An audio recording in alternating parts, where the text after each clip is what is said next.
Oui, c'est commencé.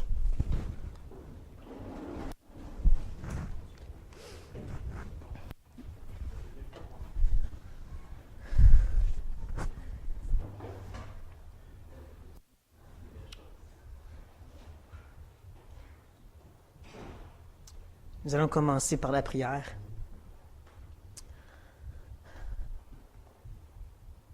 Grand Dieu, on vient à toi humblement, on vient à toi avec la joie que tu nous donnes, on vient à toi sachant que c'est qu'un privilège énorme de savoir qu'un grand Dieu 3 fois saint veut bien nous avoir dans sa communion.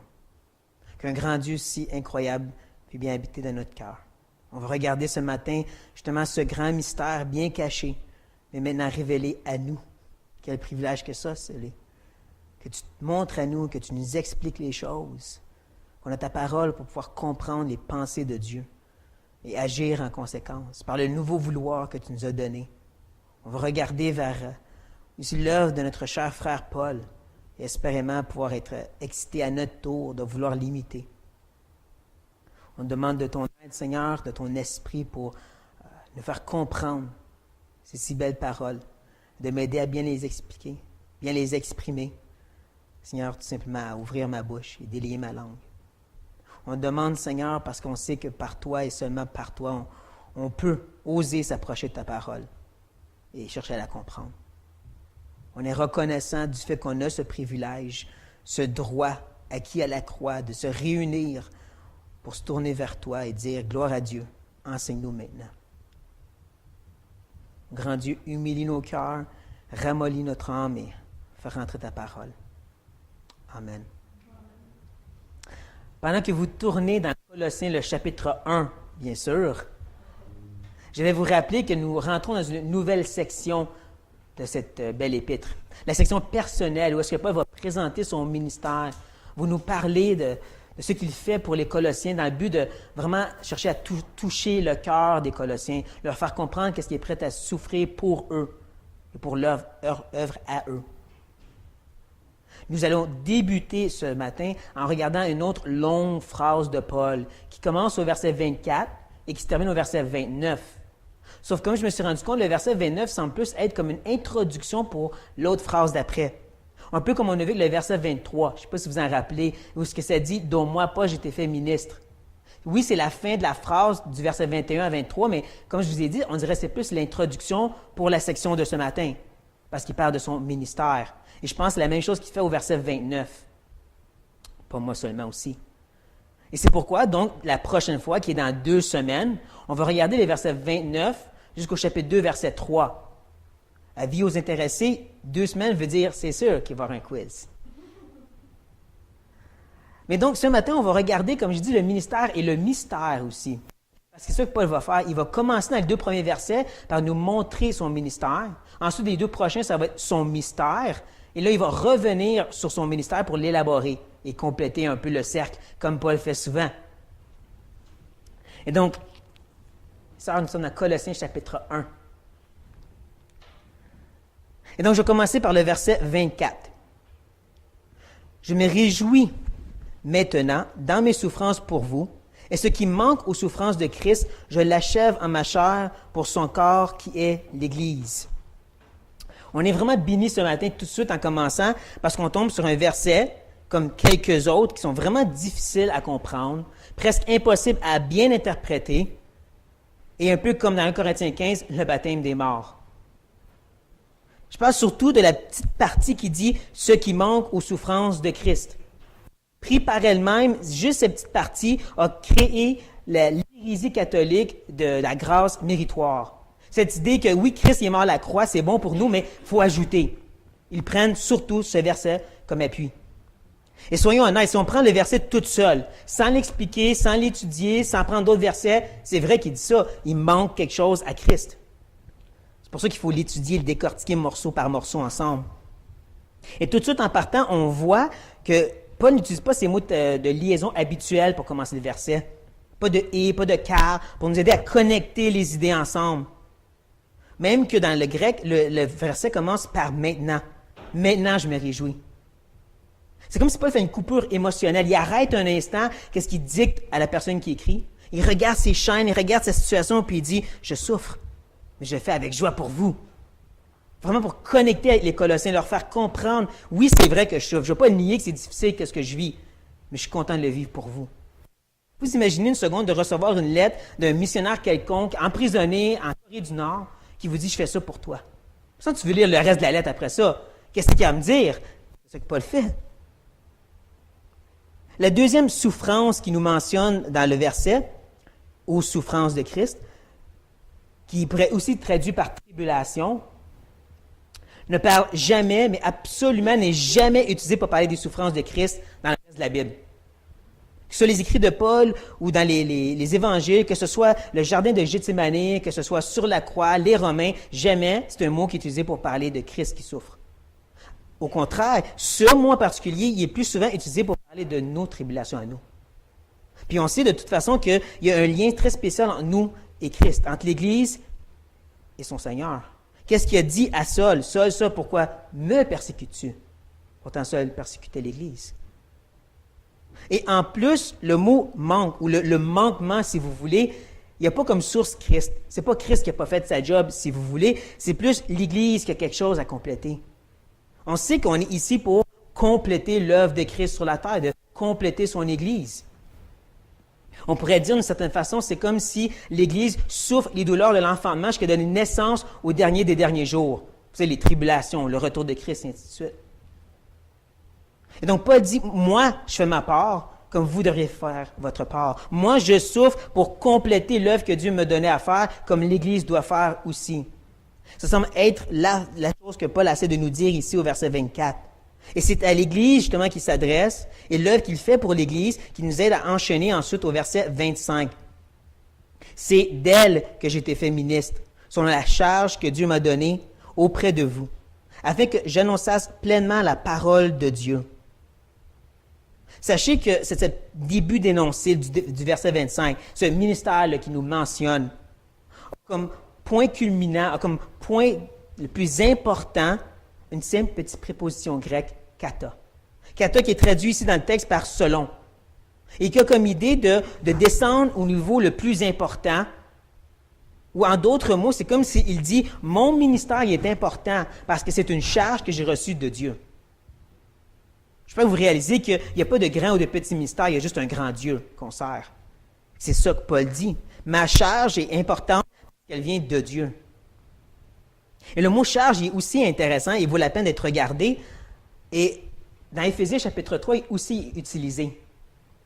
Il dit au verset 2, « Si du moins vous avez appris quelle est la dispensation de la grâce de Dieu qui m'a été donnée pour vous. » Et je m'excuse de vous décevoir, mais ça ne veut pas dire que la dispensation, c'est dans la Bible. Le mot ici, ça parle d'un économe, comme le mot charge qu'on a devant nous. Vous savez, cette sorte d'esclave qui avait la direction, cette sorte d'esclave qui avait la charge des biens, des finances et même des autres esclaves du maître. Celui qui devait dispenser les biens, dispenser les finances et bien sûr des tâches aux autres serviteurs, un peu comme Joseph. Et même si cette tâche était grandement en demande, même si tous les autres esclaves voulaient devenir cet économe qui avait ce droit et cette autorité, on sait très bien qu'il était l'économe du maître. Tout ce qu'il avait, tout ce qu'il pouvait faire, c'était pour le maître. Et Paul dit, c'est ça ma situation à moi. Moi, je fais ça pour Dieu. Nous avons ce que nous avons pour glorifier Dieu. Paul essaie de nous faire comprendre ça. Il nous rappelle, et que lui, sa charge, comme il continue à dire, c'est qu'il annonce pleinement la parole de Dieu. Cette petite phrase pourrait être aussi traduite de cette façon. Je dois vous annoncer la parole de Dieu tout entière. L'idée, c'est que je dois tout vous expliquer, aller en détail, aller dans les profondeurs des richesses des Écritures. Un peu comme mon désir, selon la grâce de Dieu, c'est de pouvoir bien vous expliquer Colossiens. C'est ce que Paul avait comme ministère, c'était ça sa charge. C'est d'expliquer le mystère qui nous amène au verset 26. Le mystère caché de tout temps et dans tous les âges, mais révélé maintenant à ses saints. Dans le grec, il y a deux définitions pour le mot mystérion ou mystère. Le premier, beaucoup plus populaire, utilisé par les gnostiques, qui avait l'idée justement de quelque chose de caché que juste eux pouvaient vous révéler. Par des rituels, il allait vous aider à comprendre ces choses cachées.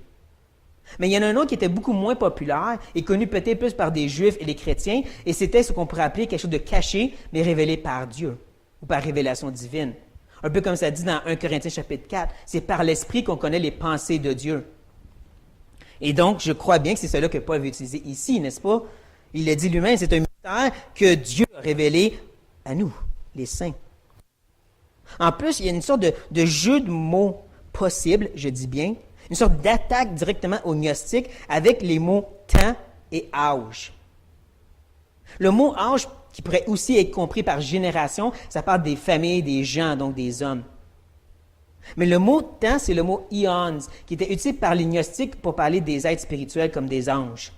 Donc c'est peut-être comme si Paul dit, autant les anges que les hommes ne pouvaient pas connaître ces choses qui étaient révélées qu'à nous maintenant. Comme Pierre nous dit justement, les anges plongent leur regard voulant comprendre ce qui est à nous. Et c'est peut-être un peu tiré par les cheveux ce jeu de mots, mais je vous dirais que, encore une fois, dans Éphésiens, le passage parallèle, Paul, il nous dit un peu la même chose, mais plus élaboré. Premièrement, au verset 5, il dit « Il n'a pas été manifesté aux fils des hommes dans les autres générations, comme il a été révélé maintenant par l'Esprit aux saints apôtres et prophètes de Christ. » Mais en plus, au verset 10, il ajoute « Afin que les dominations et les autorités dans les lieux célestes connaissent aujourd'hui, par l'Église, la sagesse infiniment variée de Dieu. » Donc, ni les anges, ni les hommes ne pouvaient connaître que par l'Esprit, que par l'œuvre que l'Église fait. Là, il élabore, comme je dis, ici, c'est plus caché. Peut-être on pourrait se demander pourquoi Paul, il rend ça si caché dans le verset ici que même en français, on ne peut pas le voir. Mais je n'arrête de vous dire que depuis le début, Paul, il donne des coups subtils aux Colossiens qui, j'espère justement, pleinement pouvoir vous montrer. Mais aussi, comme j'ai dit, c'est une possibilité de jeu de mots. On le peut dire pour certains. C'est juste qu'on doit comprendre que ce mystère a été révélé à nous, les saints. Et c'est à nous que Paul va s'adresser maintenant au verset 27. À qui Dieu a voulu faire connaître quelle est la glorieuse richesse de ce mystère parmi les païens. Savoir, Christ en vous, l'espérance de la gloire. Sachez tout de suite, frères et sœurs, que le verset 27, dans le grec, commence par « voulu », par la volonté de Dieu. En d'autres mots, ce que tu connais, c'est parce que Dieu a voulu te le montrer. Ça peut être cette grosse bulle d'orgueil que moi, j'ai compris la Bible. Non, Dieu te l'a montré. Dieu te l'a révélé. Dieu te l'a fait connaître. Très important. Il t'a fait connaître, comme il dit, cette glorieuse richesse. Est-ce que vous êtes rendu compte que Paul utilise 2 fois cette idée de glorieuse ou de gloire? Et qu'est-ce qui arrive quand Paul se répète? Ça veut dire que c'est important. Il veut qu'on comprenne à quel point que c'est si merveilleux et majestueux le mystère. Le mystère qui semble être en 2 parties. Il parle premièrement des païens. Il ne va pas plus en détail ici, mais on sait par Éphésiens que le mystère en soi, c'est que les païens, nous autres, on est maintenant co-héritiers avec Abraham. Par la foi, on a l'héritage d'Abraham. Ça, c'est vraiment incroyable. Et on sait que si on enlèverait tout le Nouveau Testament et qu'on se tourne juste vers l'Ancien, on ne le verrait pas, ce mystère. Il est tellement bien caché. Moi, je suis toujours émerveillé comment Paul il peut sortir des petites phrases comme « Toutes les nations vont être bénies » puis dire ça, ça veut dire qu'on va être tous sauvés. Oh, ouais? T'es bon, Paul? Mais sans Paul, est-ce que vous l'auriez vu, ça, dans l'Ancien Testament? Non. Et donc, c'est sûr que c'est quelque chose de merveilleux que nous, on peut comprendre, mais est-ce qu'on peut pleinement le saisir? Parce que la plupart ici, vous avez grandi dans une famille chrétienne ou entouré du catholicisme. Ça veut dire que vous avez entendu parler du Fils de Dieu sur la croix, ou de un seul Dieu, ou de sa Bible, qui est sa parole. Imaginez-vous d'être un Colossien païen de ce temps-là, embourbé dans toutes sortes de rituels violents, sanglants et débauchés, rempli de faux dieux qui t'enseignent toutes sortes de choses mystiques et bizarres. Tu es tellement dans les ténèbres que quand la lumière resplendit, tu es émerveillé. Et comme je dis, c'est quelque chose qu'on peut comprendre intellectuellement, mais bien le saisir et l'apprécier, il me semble que ça nous manque à nous qui ont un background.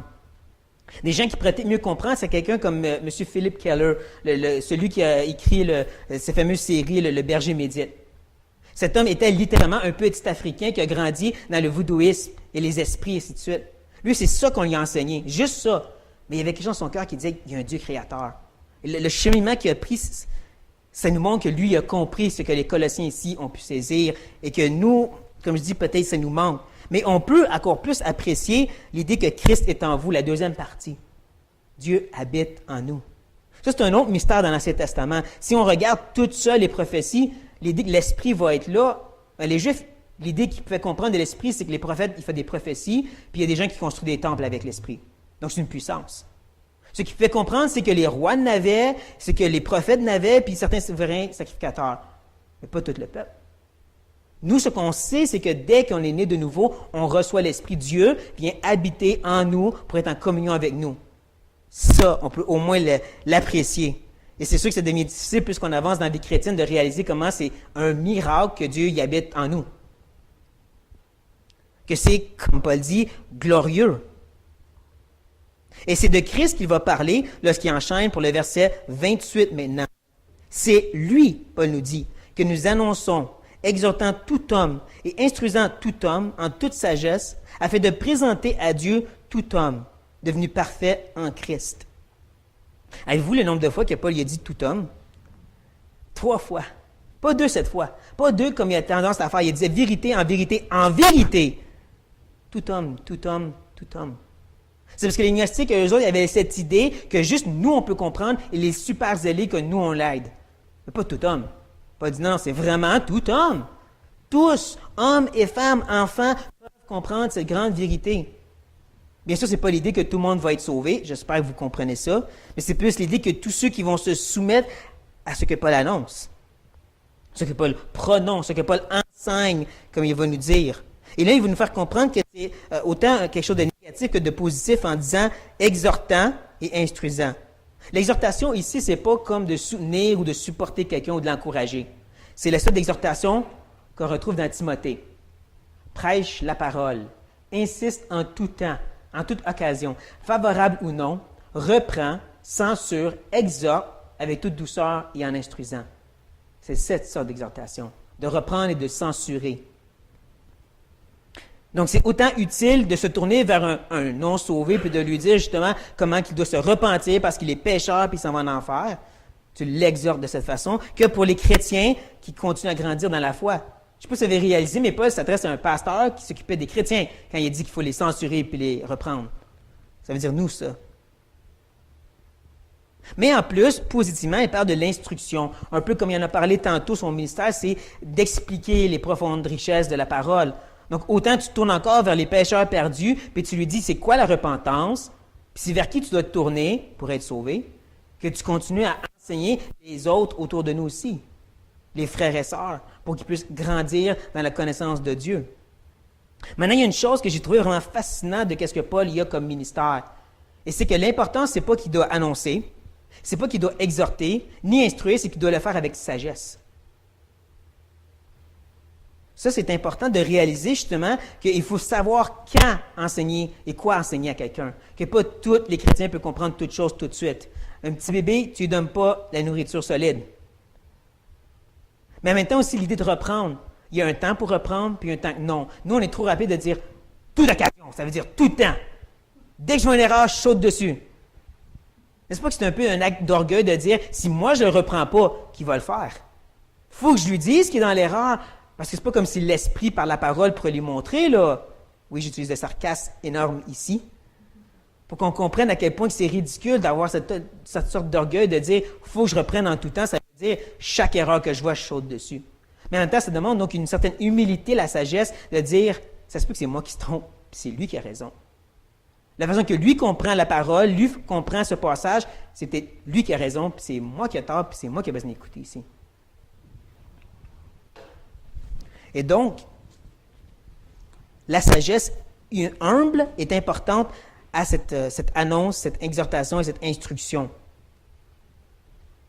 Et Paul nous dit le but de son ministère, qui est le même but de la réconciliation du verset 22, de nous présenter saints, irrépréhensibles et sans reproche, ou en d'autres mots ici, devenus parfaits en Christ. C'est ça le but, de venir paraître devant Dieu, parfait. Qui me montre au moins 2 choses pour ma part. À quel point que oui, Dieu y a décrété qu'il va nous rendre parfaits. Mais il a aussi décrété que la méthode qu'il va utiliser, c'est par l'instruction et l'exhortation faite avec sagesse. Quand au mot, le ciseau, le couteau qu'il utilise pour briser nos cœurs de pierre, c'est la parole. C'est la parole enseignée dans des bons livres chrétiens, par des pasteurs, par nos frères et sœurs qui nous exhortent, nous reprennent, nous censurent. Mais en plus, il parle de devenir parfait en Christ. Moi, je connais ma Bible. Je suis déjà parfait en Jésus-Christ, c'est ça que ça dit dans Éphésiens. Christ m'a recouvert sa justice, donc je suis parfait. Sauf que Paul ne nous parle pas ici de la justification, hein? Encore une fois, il nous parle de la sanctification. On va devenir parfait dans notre personne, dans notre nature. Ça nous démontre justement, encore une fois, comment la sanctification et la justification égale le salut. Ce n'est pas un ou l'autre, c'est les deux ensemble. On n'arrête pas de voir ça depuis le début de Colossiens, quand Paul il explique les choses, il le dit clairement, on est sanctifié, on est justifié, ça égale, on est sauvé. Et donc, c'est important pour nous, les frères et sœurs, que ce soit qu'on côtoie un professant chrétien ou que ce soit on côtoie un non-sauvé tout court, c'est de lui dire sanctification plus justification égale salut. Oui, Christ te recouvre, mais Christ va aussi te changer. Oui, tu es né de nouveau parce que tu étais régénéré, tu es une nouvelle créature. Et donc, j'espère à ce point, vous venez à pleinement réaliser à quel point que la vie chrétienne va nous coûter quelque chose. Vous pouvez vraiment apprécier, comme Paul, que c'est une charge, c'est une demande. J'ai lu justement, à propos d'une conférence qui a eu lieu, je pense que c'était des chrétiens, je n'ai pas toute l'info, mais il y avait un jeune homme qui s'est tourné vers une femme birmanienne très âgée. Puis il a dit, c'est quoi la religion dans ton pays? Elle a dit tout bonnement, c'est le bouddhiste. Il a dit, c'est vrai, c'est pas important la religion. Là, lui, il regarde blanc, dans les blancs des yeux, puis elle lui dit, excuse-moi, si tu aurais grandi dans la superstition du bouddhisme comme moi j'ai eu, et quand je me suis tourné vers Christ, que j'ai tout perdu, ma famille, mes biens, mes finances, tu ne dirais pas que toute religion, c'est la même chose. Parce que ça coûte quelque chose d'être chrétien. C'est ça la vérité. C'est sûr que le coût n'est pas la même chose. Les Américains du Nord ne vont pas souffrir la même chose que les Coréens du Nord. Ça, c'est certain. Mais ça coûte quelque chose, comme Paul nous fait comprendre ici. Mais en même temps, il y a toujours l'autre contrebalan que Paul nous montre. Hey, Dieu vous a révélé son mystère. Dieu s'est révélé à vous pour se faire connaître à vous. Christ habite en vous maintenant.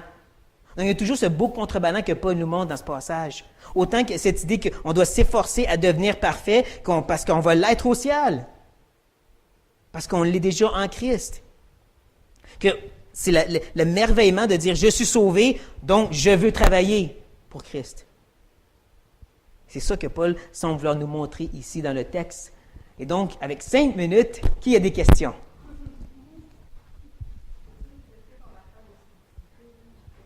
C'est parce que je disais que dans le verset, il parle de temps et de âge, mais que dans le grec, le mot temps, c'est ion, c'est un mot qui veut dire comme peut-être des anges ou des êtres célestes, mais seulement utilisé par les gnostiques, pas tous les Grecs utilisaient ce mot-là de même.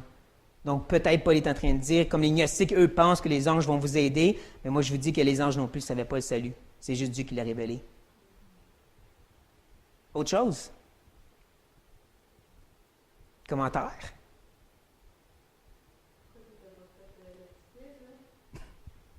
Je n'avais pas de prête. Puis il est trop tard parce que là, vous avez toutes les réponses. Moi, c'est le devenu parfait en Christ. Il parle pas que c'est futur, il parle vraiment que c'est. Je suis pas sûr de comprendre. Afin de tenter à Dieu, comme devenu parfait en Christ, il parle qu'ils sont déjà. C'est le mélange des deux. C'est vraiment le mélange des deux, c'est ça. C'est, comme je disais, en Christ, on est parfait, puis en même temps, par l'enseignement, l'instruction et tout de suite, on va se rendre à être parfait. Il va nous amener là, il nous présenter là, devant Dieu, parfait, parce qu'il nous a instruits, exhortés, repris, tout ça. Oui, c'est ça. C'est vraiment, comme je dis, le mélange des deux. C'est intéressant parce que ça fit avec le verset 27, la fin, quand il dit existait parmi les païens, savoir Christ en vous, c'était parfait, il était régénéré. L'espérance de la gloire. L'espérance de la vie qu'on va être parfait. Ouais.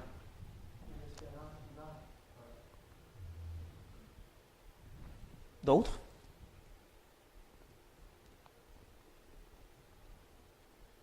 Parce que sinon, je vais vous laisser à vos occupations chrétiennes.